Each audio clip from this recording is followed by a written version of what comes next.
do this right now.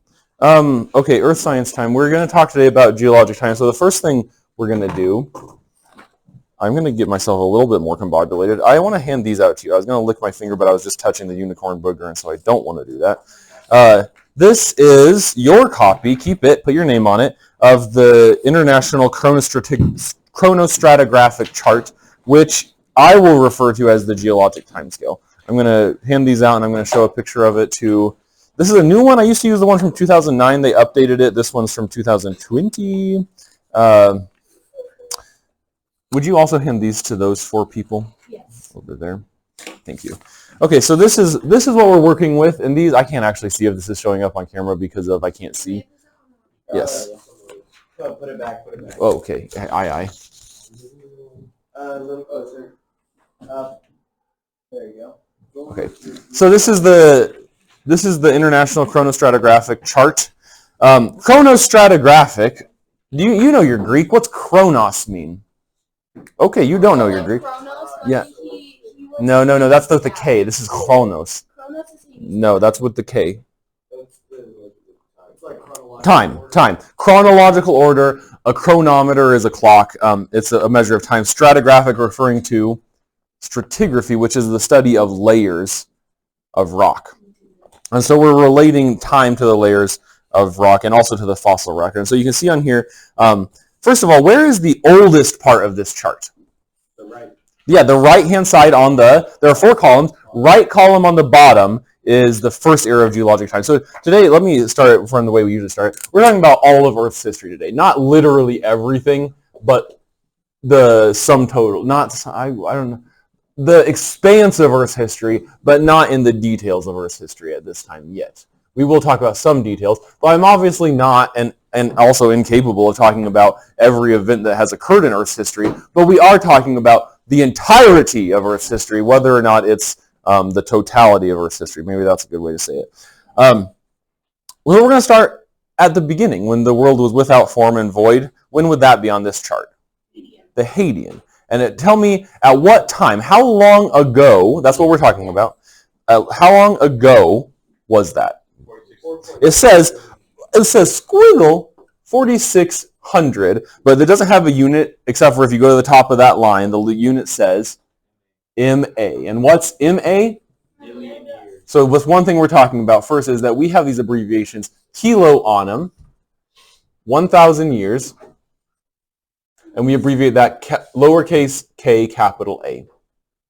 Then we have, this is the one we're talking about right now, mega annum, as someone already said, 1 million years, capital M, capital A. And then what's the biggie? Giga annum. That's the big boy. That's 1 billion years. And we capitalize that G and then capital A. So 4,600 mega annum is where we're starting our story. And how many is that in giga annum? Another squiggle. 4,600 mega annum, which is how many giga annum, would you reckon? 4.6 giga annum. 4.6 billion years, or 4,600 million years. How? What happened? What was the first thing? Okay, time had been moving forward for 10 billion years at that point. The universe that we observe is probably about 14.5 billion years old, and the Earth is about 4.5 billion years old. So time had been moving forward for about 10 billion years. And we know that because time is moving forward. I'm so Gunnar, that you get a ramrod. What a fantastic Earth scientist.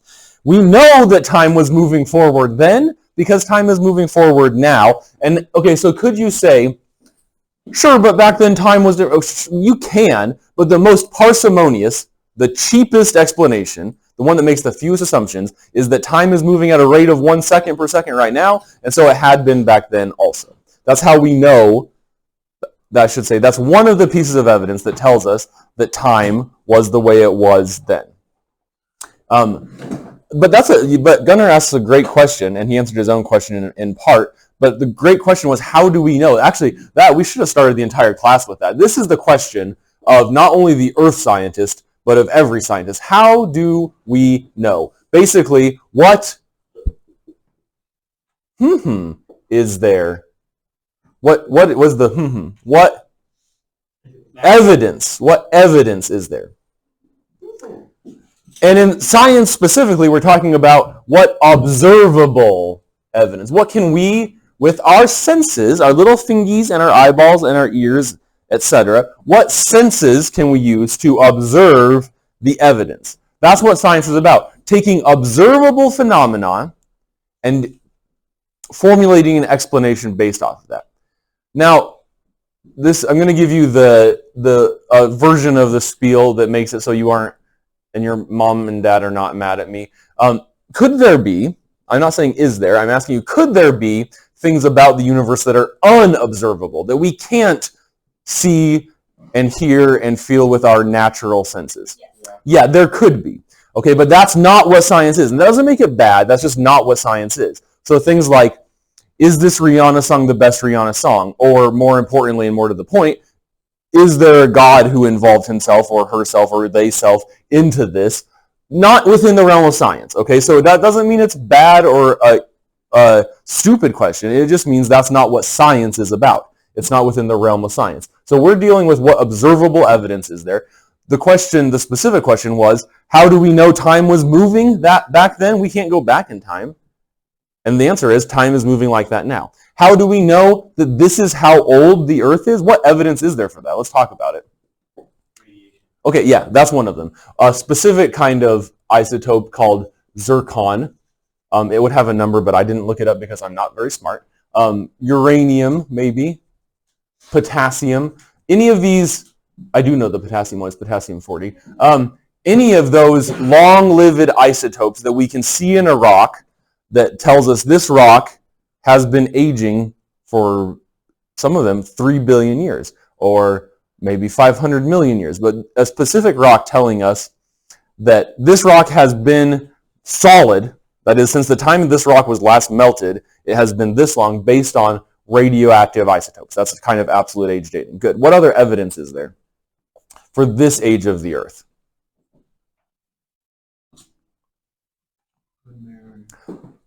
I am so amazed that the moon. The moon is exactly right. So we'll take a little side quest here and talk about the formation of the moon, which actually did happen around this time too. One of the things that happened in the early Earth, in the Precambrian, we might say, that's before Cambrian, the Cambrian era, which is about 500 mega on them. So recognize we just switched from 4,600 mega on them to 500 mega on them. So we're taking a huge swath of Earth's history here to talk about the Precambrian. But one of the things that happened in the Precambrian is the early Earth, without form and void, as it were, may be made of, what could you guess maybe it's made of partially, or it looks like? I try to draw it like this. Water. No. There is some water, there is some iron, but what state is this largely in? Try one more time. That's not a state. Hot liquid. What we call liquid, Earth's made of largely of rock. Liquid rock is a magma planet, basically. And while the Earth is still in the process of itself coalescing, actually a lot of the energy that the Earth produces still today is leftover energy from when the Earth coalesced. Which we probably should have talked about first, but whatever. Another little body, which we name Thea, and look how happy she is.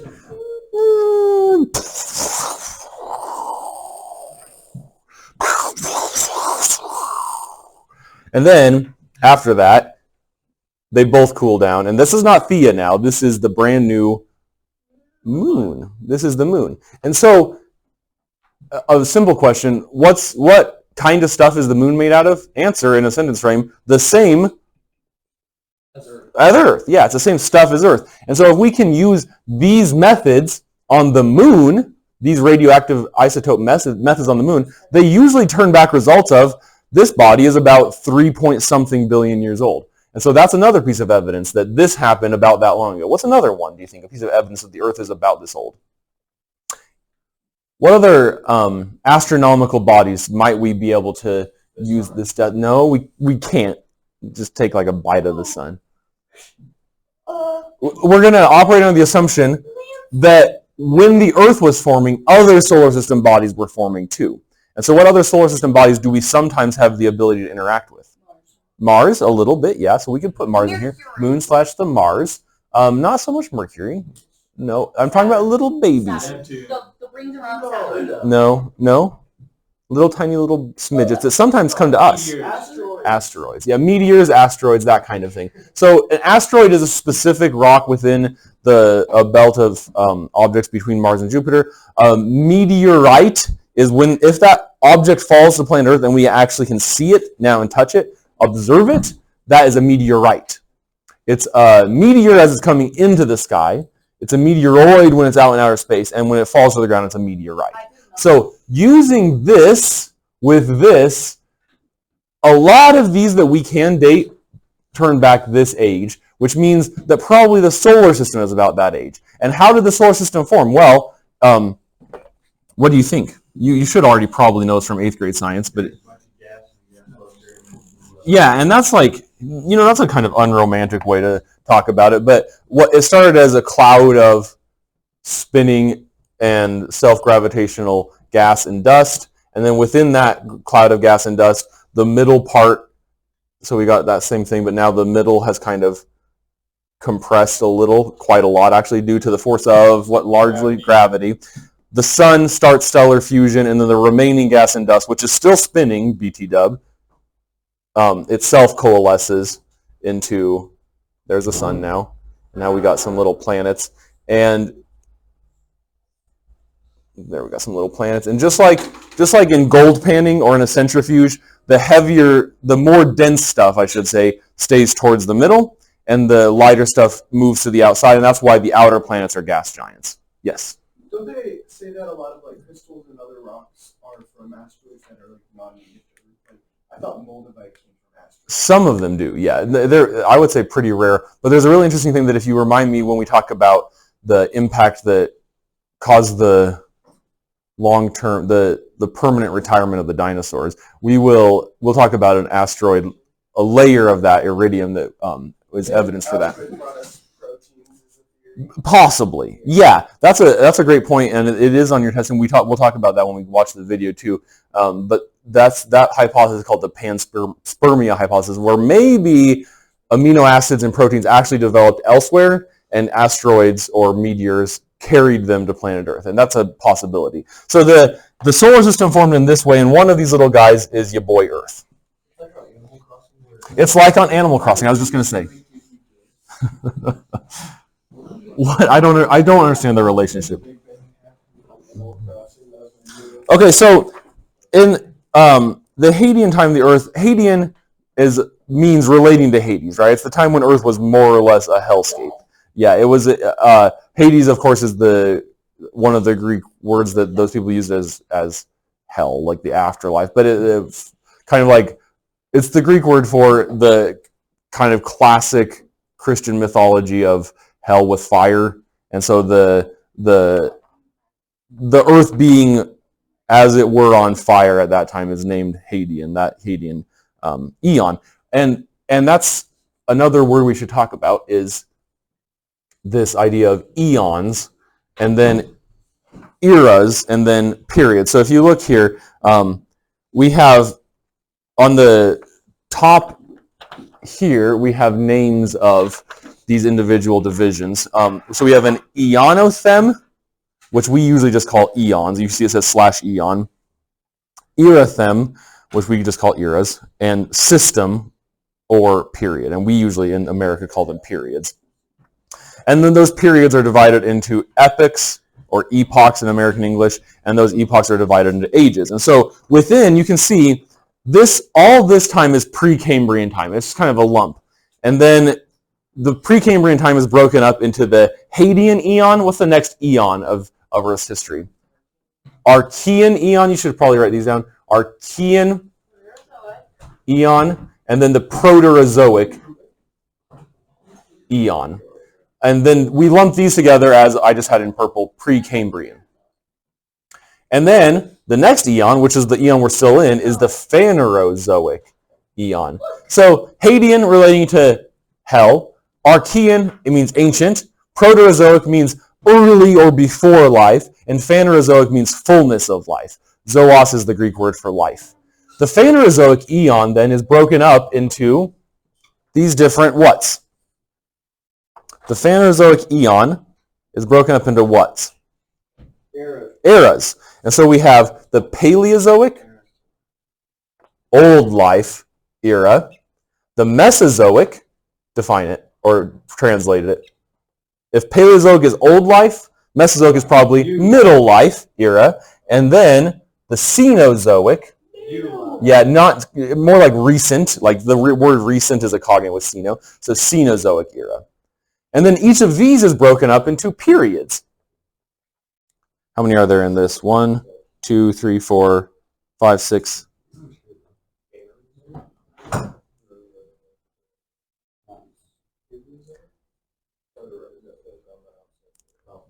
So we have here the Cambrian. These are whats that I'm writing down. No, these are what? We can call them stages, but we can call them systems, but in America we usually call them periods. So Cambrian, Ordovician, Silurian, Devonian. You do not have to have these memorized. I'm just providing this in matter of interest. In fact, one of the reasons you should keep this is you can use it on your test. Devonian, Carboniferous. We're just trying to get familiar with them. Carboniferous, and then the Permian. And then what are the periods within the Mesozoic era? Do you see where I'm at now on this little guy? Triassic, Jurassic, and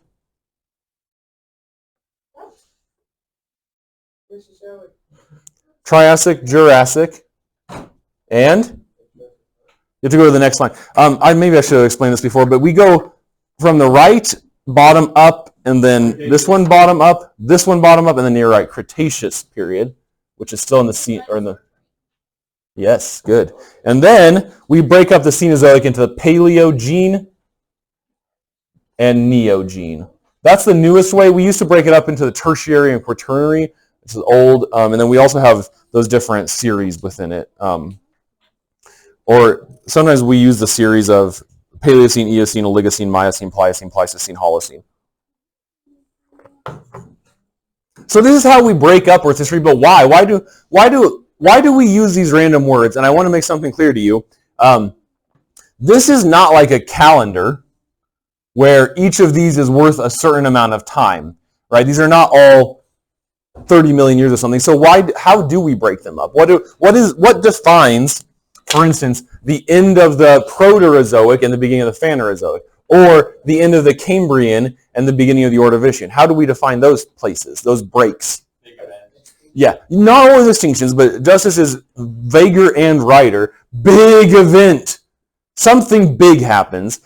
And how would we know? Again, how do we know? I underlined this in exactly the wrong order. How do we know? Evidence. What kind of evidence? Largely? 2. Give me 2. Kind of, yes, but that doesn't really apply here for the big events. Fossils and what other physical evidence? Rocks. Fossils and rocks. Basically, that's the answer to this. It's obviously gets more specific with what's going on, but fossil and rock are our evidence for this. So what evidence specifically might we see that tells us about the end of the Permian and the beginning of the Triassic? Well, I'll tell you. We see before this a lot of reptiles. We see a lot of kinds of plants. And then after that, we don't see those same ones. We see new reptiles, dinosaurs. And we see new plants. And we even see some mammals. So if in the fossil record, here we see lots of various kinds of fossils, and then in a very short time, we don't see those same fossils anymore. What does that tell us happened? An extinction, a mass extinction. In this case, we call this whoops, I'm running out of room. In this case, we call this, no, this one is the Permian Triassic extinction event. The Permian Triassic. extinction event. And we'll learn about the specifics of that from the video. And what about this one? We have here, in the Cretaceous, in these three, we see, dinosaurs, loads of dinosaur fossils, and plants like cycads and ferns. And then after that, no more dinosaurs. There are birds, but no more dinosaurs, and the mammals have gotten big and wild. And what happened there probably? Another mass extinction. And we call this one, usually even still today, we call it the KT, which stands for Cretaceous, even though in America we spell that with a C. Cretaceous Tertiary. Even though we don't call it the Tertiary anymore, we still call it KT. Cretaceous with a K in the German, and Tertiary being an old word for something like the Paleogene. So big events divide these parts of geologic time. And how do we know today? I'll tell you something. It's not from getting in our time machine going back. It's from observable evidence, from fossils and rocks. Extinctions are kind of a good thing, though, because they promote biodiversity. Yeah, Hunter, I'm so glad that you are just co-presenting this with me, and I really appreciate it because you keep reminding me of things that I otherwise might have gone by, which is, like in the case of the Permian-Triassic, when many of, about 99% of the organisms that lived on Earth at that time, went extinct, there were a lot of vacant niches, you know what an ecological niche is. It's the job that an organism does in the environment, right? And so if a lot of those go extinct, now nothing is doing that job, and other things are free to adapt into those roles. And that's part of a big-scale science principle that we talk about, which is what? When things adapt to fill open roles. Evolve. Yeah, evolution. Which don't be afraid of this word. The word evolution is from the Latin, which means like a scroll unrolls. Like it's just time going on and organisms unrolling. Like it just means that things are changing. And one of the nice things about uniformitarianism is that we see things changing today, right? And so we can safely assume that for all of history, things have been changing. And that is and applying that to biology leads us to the explanation of evolution. And then a specific example of that is that these critters going extinct leads to dinosaurs. Then dinosaurs going extinct leads to a diversification of mammals. So where here, a big predator, Tyrannosaurus rex, killing even bigger prey, Brontosaurus, when both of those things go extinct, now a big predator, Smilodon, like a saber-toothed tiger, killing an even bigger prey, like a mammoth, those are niches that are being filled by new organisms. Oh, okay, sorry, I forgot. Saber-toothed tigers and mammoths are best friends, according to the evidence of the movie Ice Age, yes. Here, let's talk about now, one of the things that happened, back to our Precambrian time, one of the things that happens here that is extremely important for Earth's history is called the Great Oxygenation Event. And before this time of Earth's history, the atmosphere was largely devoid of oxygen. There's very little or almost none oxygen in Earth's atmosphere. But what biological process evolved sometime in the Precambrian to lead to oxygen? Photosynthesis. Remember the photosynthesis. Tell me the chemical reaction for photosynthesis. No, that ain't one. Okay, C. Plus No. CO2. CO2 from where? air. The air. Plus Plus glucose. nope. No, sugar. Nope. Nope. Plus what? What else does the little guy need? Oh, O2. Nope. Oxygen. Sunlight was right, but it's not a chemical solid. H2O yields in the presence only of sunlight. You're right about that, so we put that above the arrow. What? Glucose. C6H12O6, which is glucose sugar. Why is this good? Yummy. Okay, yummy. Energy, yeah, it's a storage of energy. Plus, what's the byproduct? Oxygen gas, which it does, in this process at least, the plant does not need. So oxygen, as this occurs, the whole atmosphere fills up with oxygen, and over the course of only a few tens or hundreds of thousands of years, which is kind of a long time to us, but not geologically, the atmosphere becomes more and more oxygenated. And what evidence do you think there is of this? The bugs got bigger. Yeah, there's a lot of a lot of changes biologically that we see in the fossil record, but also in the rock record, we see these things called banded iron formations, where the oceans were full of dissolved iron, and then when the atmosphere filled up with oxygen, the iron combined with that oxygen to form rust, and they fell out of the ocean, and so we see rock layers called banded iron formations. And this is, I'm doing this all out of order, but even before that, how did life get here? Somewhere here between the Hadean and the Archean, probably.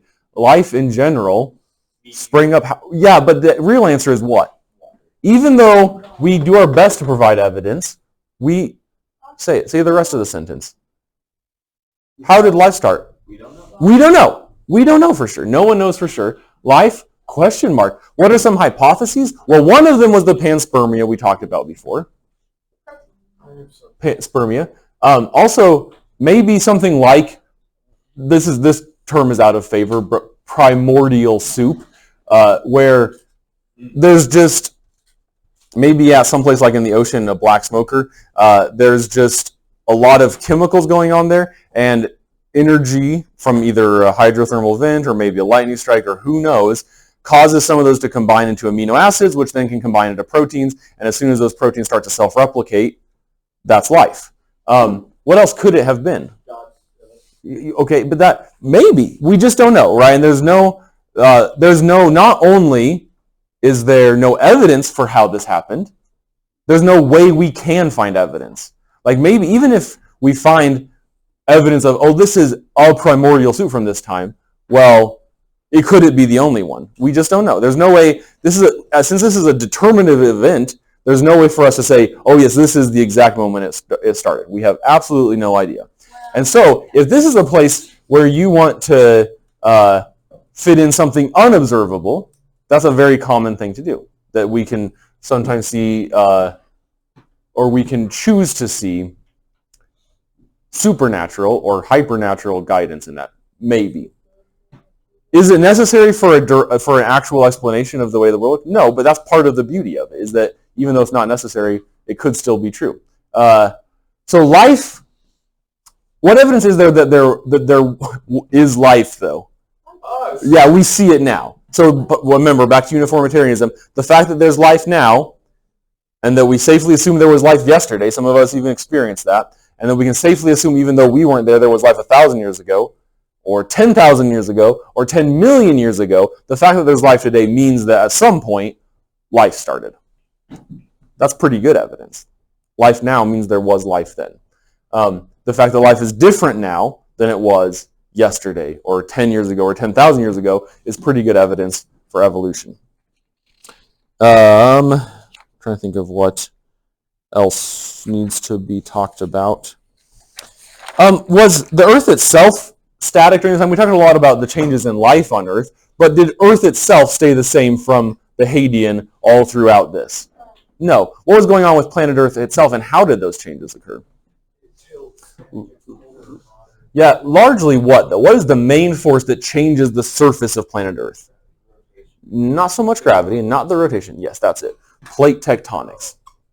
Plate tectonics. So as we watch the video to get the more specifics of this, like I said, this is the general principles of Earth's history, but we will watch the specifics of it in a video that I have picked out for you.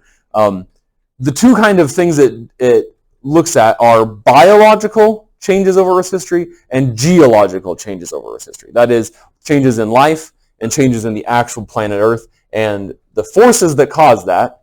In biological changes is evolution and the pressures thereof, and in geologic changes is plate tectonics. And so we will examine those changes, but we'll look at things like continents coming together, mountain ranges forming, continents splitting apart, valleys forming, volcanic activity, even things like snowball Earth and how that things like climate changes. Please excuse the interruption. When the bell rings, freshmen, you are to go straight to Mr. Rojas. Freshmen, straight to Mr. Rojas when the bell rings. This is a really important part of Earth's history right now. Yes. Changes everything. Changes everything. So we have our geologic timescale. Does anyone have questions about how to read the geologic timescale? Starting from over here, this is the oldest. This then would be the newest. By the way, where are you at right now? Yeah, so we could say we are in the Megalian age of the Holocene epoch, of the Quaternary period, of the Cenozoic era, of the Phanerozoic eon. Although some scientists in that stage where it says Megalian, some people say the Anthropocene now, because man, in his conscious wisdom or lack thereof, has changed the planet enough that some scientists insist that we call this new age the Anthropocene, meaning the time of man, or the recent time of man, anthropos. Yes? So we'll stay in the Phanerozoic period until we have, or not Phanerozoic. Yeah, we don't know this. So a lot of these changes, even though they are pretty delineated in the way that we think about them, first of all, these are constructs. Like human beings created these divisions. And also some of them, even though they're a pretty definitive line in both this chart and the fossil or rock record, actually took place over tens of thousands of years. Sponsors, if you want to come to the office when the bell rings, I have a few supplies you can have. Thank you. I have a question. Yes. So we'll stay in this era until something major happens. Yeah, and it doesn't have to be, remember we talked last time about the idea of uniformitarianism versus catastrophism, and there are catastrophes that change things almost instantly. Like the extinction of the dinosaurs, the Cretaceous Tertiary extinction event was probably in an afternoon. Like, it took some of the changes took hundreds or even thousands of years after that, but the big change itself was a catastrophe.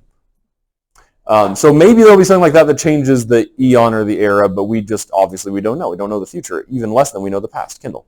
Do you think that as a whole of people that we will ever find out how life is actually? I think it's almost, I would say it's philosophically impossible, because even if we found one instance where we can point at and say, there wasn't life before, and there is at this point, which we haven't found, by the way, who is to say that didn't also happen at the exact same time somewhere or on some other planet? There's just no way we can't know the entire universe, and so we can't definitively point out one thing and say, this is it. Because also, what if there was one that was a week before that, but it got rained on and now it doesn't exist anymore? You know what I mean? We can't say this is the only case of this, and so we can't ever say this is where life began. We did talk last time about how life is cellular, and we can show, this, maybe we have a fossil that says this is the earliest cellular fossil we have, but it's almost entirely unlikely that's the actual first cell, because there would have been other cells that just got wiped away that we have no record of. Great question. Other questions? Okay. We will talk about specifics of this after a little while. Bye!